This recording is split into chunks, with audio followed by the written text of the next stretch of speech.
दोस्तों कभी कभी कुदरत जानवरों में अनोखे फीचर डालती है और ये फीचर असल में बहुत ही अजीब होते हैं जो किसी को भी पहली नज़र में डराने और हैरान कर देने के लिए काफ़ी होते हैं।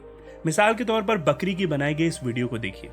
इस तरह की बहुत सारी वीडियोस इंटरनेट पर वायरल होती रहती हैं और हो सकता है कि आपको ऐसी वीडियोस देखकर लगता हो कि ये जानवर ड्रामा कर रहे हैं और इन्हें कुछ भी नहीं हुआ, लेकिन ये कोई ड्रामा नहीं होता, बल्कि जब कुछ जानवर डरते हैं तो पूरी तरह से शॉकिंग स्टेज में चले जाते हैं। तब उनके साथ ऐसा होता है जो आप इस वीडियो क्लिप में भी देख रहे हैं। ऐसा बिल्कुल भी नहीं है कि बकरियां इस तरह की सूरत हाल को पैदा करती हैं, बल्कि ये तो खुद ब खुद ही हो जाता है, जैसे चींटियां अपने आप ही इस डेथ मार्च में फंस जाती हैं। दोस्तों आज की वीडियो में हम कुछ ऐसे ही फीचर्स के बारे में बात करने वाले हैं जहां कुदरत इन जानवरों के साथ नाइंसाफी करती नजर आती है। तो चलिए इस वीडियो को शुरू करते हैं। Army ants. सबसे पहले बात करते हैं एंट्स की।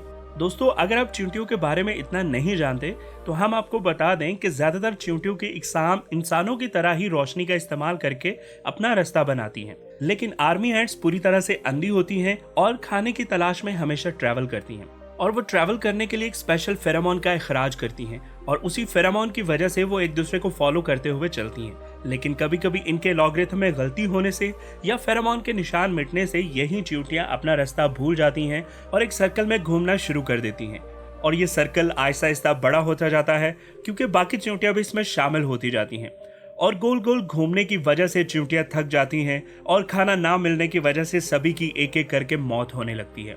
ये प्रोसेस तब तक जारी रहता है जब तक कि सारी चींटियां मर नहीं जाती। देखने में ये सर्कल बिल्कुल एक डांस के सर्कल के जैसा लगता है, लेकिन इसमें गाना बजाना नहीं होता, बल्कि ये सूरत हाल तो एक तरह की खुदकुशी कहलाती है क्योंकि अंधा होने की वजह से चींटियों को खुद को बचाने का कोई भी रास्ता नहीं मिल पाता। ऐसी सूरत हाल देखकर तो लगता है कि कुदरत ने इन चींटियों को अंधा बनाकर बहुत गलत किया है, क्योंकि ये जानदार ना चाहते हुए भी ऐसी मौत का शिकार होते हैं जिसका कि कोई हल ही नहीं है। विलियम बीव ने सबसे पहले इस अजीब वाक्य के बारे में बताया था। 1920 में उन्हें चींटियों का एक सर्कल मिला था जो 370 मीटर तक फैला हुआ था और ये सिर्फ साइज में ही बड़ा नहीं था, बल्कि कई सैकड़ों और हजारों चींटियां भी इस सर्कल में घूमती नजर आ रही थी। उन्होंने बाद में एंटमेल के हुए इस वाक्य को डिस्क्राइब भी किया था। Red king. दोस्तों कुदरत सिर्फ इन चींटियों के साथ ही नाइंसाफी करती नजर नहीं आती, बल्कि चूहों के साथ भी ऐसा ही होता है। या यूं कहें कि इससे भी भयानक मौत से गुजरना पड़ता है। अगर यकीन नहीं आता तो आप खुद देख लीजिए। एक नजर जरा इस तस्वीर पर डालिए। देखने में ये कोई आर्ट लगती है, लेकिन ये कोई आर्ट नहीं है, बल्कि असली की एक तस्वीर है जिसमें सभी चूहों की पूंछ एक दूसरे के साथ उलझी हुई है और इन सब की मौत हो चुकी है। दोस्तों ये कोई मजाक नहीं है, बल्कि चूहों को सच में इस दर्दनाक मौत से गुजरना पड़ता है। इस फिनोमेना का सबसे पहले 1964 में पता लगाया गया था और इसे रेड किंग का नाम दिया गया था। एक मफरूजे के मुताबिक सभी चूहे इकट्ठा होते हैं और एक स्पेशल मैकेनिज्म के चलते सभी की पूंछ एक दूसरे से चिपक जाती है और माहिरीन के हिसाब से देखा जाए तो इनका फुजला, स्टिकी है और स्किन फैट मिलकर एक मिक्सचर बनाते हैं जिसके चलते इन जानवरों की फ्लेक्सिबल पूंछ एक दूसरे से चिपक जाती है और नींद के दौरान ये ग्लू काफी हार्ड हो जाता है। खास तौर पर सर्दियों के मौसम में ये सूरत हाल तो और भी खराब हो जाती है। ऐसे में बहुत कोशिश करने के बाद भी ये एक दूसरे से अलग नहीं हो पाते। अब जैसे ही इन चूहों को एहसास होता है कि ये सब एक दूसरे से फंस चुके हैं तो ये एक दूसरे से लड़ने लगते हैं और खुद को इस जाल से अलग करने की बहुत कोशिश करते हैं। इस कोशिश में गांठ और भी मजबूत होती जाती है और आखिर में सभी चूहे एक एक करके मरने लगते हैं।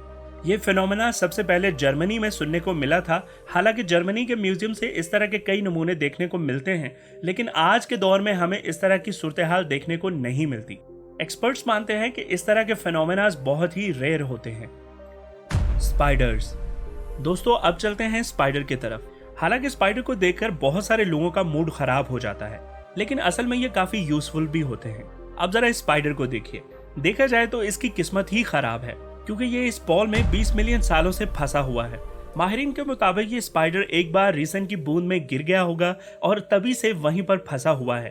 खुदा करे कि इस तरह की सजा किसी और को ना मिले, लेकिन खुदा हमारी कहां सुनता है। डॉग। दोस्तों स्पाइडर ही इस दुनिया का बदकिस्मत जानवर नहीं है, बल्कि एक कुत्ते के साथ भी ऐसा ही हुआ है। हालांकि ये कुत्ता 20 मिलियन साल पुराना तो नहीं है, बल्कि ये तो सिर्फ 20 से 40 साल ही पुराना है, जो गलती से एक खोखले दरख्त में फंस गया था और फिर कभी भी वहां से बाहर नहीं निकल पाया है। जरा सोचिए तो उन लोगों को कितनी हैरानी हुई होगी जिन्होंने सबसे पहले इस दरख्त और डॉग को खोजा होगा। ये वाकया 1980 के जॉर्जिया का है, जहां दरख्तों को काटने वाले वर्कर्स इन्हें काट कर ट्रक में लोड कर रहे थे। तभी उन्हें खोखले दरख्त में ये ममीफाइड डॉग मिला। हालांकि इस डॉग का ढांचा पूरी तरह सूख चुका था, लेकिन इसके दांत अभी तक बिल्कुल सही सलामत अपनी जगह पर थे। देखने में यह डरा देने वाला था, लेकिन माहिरीन का मानना है कि 1960 में जरूर इस कुत्ते ने गुलहरी का पीछा किया होगा और गलती से इस हॉलो ट्री में फंस गया होगा। और देखा भी जा सकता है कि इसने इस दरख्त से निकलने की बहुत कोशिश की होगी, लेकिन ज्यादा ऊंचाई में जाने के बायस वो बाहर निकलने में कामयाब नहीं रहा होगा और कुछ ही टाइम बाद उसकी मौत हो गई होगी। ये वाकया सच में दर्दनाक है। अगर कुत्ते को पता होता कि गुलहरी का पीछा करने की इतनी बड़ी सजा मिलने वाली है तो वो ऐसा कभी भी नहीं करता। खैर, जब किस्मत ही खराब हो तो किसी से कोई क्या कहे। डियर। कुत्ते के ममीफाइड होने का एक ही सबूत मिलता है, वो ये कि जंगल में मुर्दा जानवर सड़ने लगता है और उस पर कीड़े लग जाते हैं। मरे हुए जानवर हमेशा दूसरे जानवर के लिए खाने का जरिया बनते हैं और ये बीटल्स तो मरे हुए हिरन को बुरी तरह खोखला करने के लिए ही जाने जाते हैं। अब आप इस फोटो को ही ले लीजिए, जिसमें हिरन न सिर्फ इस पहाड़ में फंसा हुआ है बल्कि इसके जिस्म को बुरी तरह से खोखला करके खा लिया गया है। लगता तो ऐसे ही है कि इस हिरन को भी बहुत ही बुरी मौत से गुजरना पड़ा होगा। वैसे इन बीटल्स की दाद देनी पड़ेगी, जिन्होंने बॉडी पर गोश्त का एक टुकड़ा भी नहीं छोड़ा और ढांचे पर सिर्फ हड्डियां ही चमक रही हैं। स्नेक। चलिए अब आगे बढ़ते हैं और बात करते हैं स्नेक की। आपने कहावत तो जरूर सुनी होगी कि सांप अपने शिकार खाने में इतने मसरूफ होते हैं कि इन्हें पता ही नहीं चल पाता कि कब इनका शिकार खत्म हो गया और इनकी पूंछ शुरू होगी। इस तरह के सांप खुद के जिस्म को ही खाना शुरू कर देते हैं।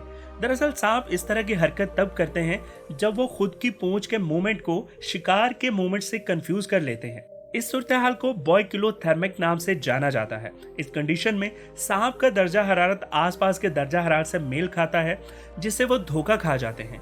ऐसी सूरत-ए-हाल में सांप को ये अंदाजा नहीं लग पाता कि वो खुद को खा रहा है या अपने शिकार को। हालांकि कुछ एक्सपर्ट के मुताबिक सांप ऐसा डिप्रेशन की वजह से करते हैं।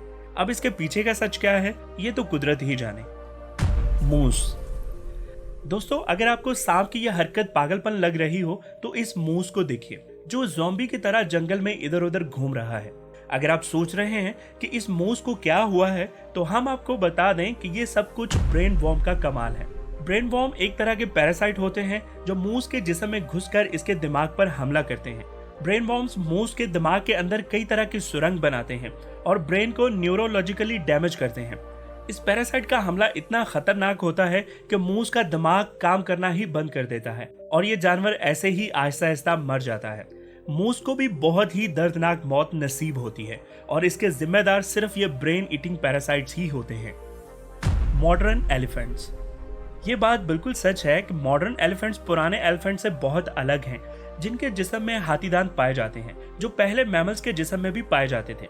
कुदरत जानती है कि इन एलिफेंट्स को टस्क की जरूरत होगी, इसलिए इस जानवर का एवोल्यूशन भी इस तरीके से ही हुआ है। हालांकि टस्क इन हाथियों का स्पेशल फीचर है जिसकी वजह से वो जिंदा रहते हैं, लेकिन इनका यही खास फीचर इनकी जान का दुश्मन भी है और इनके खत्म होने का जिम्मेदार भी। 16वीं सदी में 20 मिलियन से भी ज्यादा हाथी अफ्रीका में पाए जाते थे, जबकि आज इनकी तादाद 5 लाख से भी कम रह गई है, क्योंकि इन दांतों के चलते इन हाथियों का लगातार शिकार हो रहा है। पहले के लोग नहीं जानते थे कि जानवरों को मारना बुरी बात है, तभी तो अमेरिका के प्रेसिडेंट रोजावेल्ट ने अपने जंगल सफारी में 512 जानवरों को मारा था और उनमें से कुछ हाथी भी थे। बाजार में हाथी के दांतों की कीमत कहीं ज्यादा है, इसलिए ये जानवर आज भी हंटी का शिकार होते हैं। ये बहुत दुख की बात है कि हाथियों को आज भी बहुत तकलीफ से गुजरना पड़ता है, इसलिए कुदरत ने भी अपना कमाल दिखाना शुरू कर दिया है।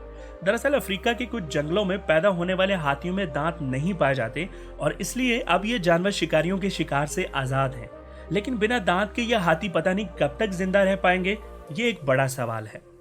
तो दोस्तों, ये थे वो जानवर जिनके साथ कुदरत का बर्ताव काफी दुख भरा रहा है। इनमें से कुछ जानवरों को तो इतनी दर्दनाक मौत मिली है कि किसी के भी रोंगटे खड़े हो जाएं। और दोस्तों, क्या कुदरत का ये रवैया जानवरों के लिए सही है या गलत? प्लीज हमें कमेंट करके जरूर बताइएगा। और अगर आपको इस वीडियो में कुछ नया जानने या सीखने को मिला तो प्लीज इस वीडियो को एक लाइक करके अपने फ्रेंड्स एंड फैमिली के साथ जरूर शेयर कीजिए। और अगर आप इस चैनल पर नए हैं तो प्लीज इस चैनल को सब्सक्राइब करके बेल नोटिफिकेशन आइकॉन को ऑन कर लीजिए, ताकि हमारी आने वाली नई वीडियोस आप मिस ना कर सकें। मिलते हैं अगली वीडियो में किसी और नए टॉपिक के साथ। तब तक अपना बहुत ज्यादा ख्याल रखिए। खुदा हाफिज।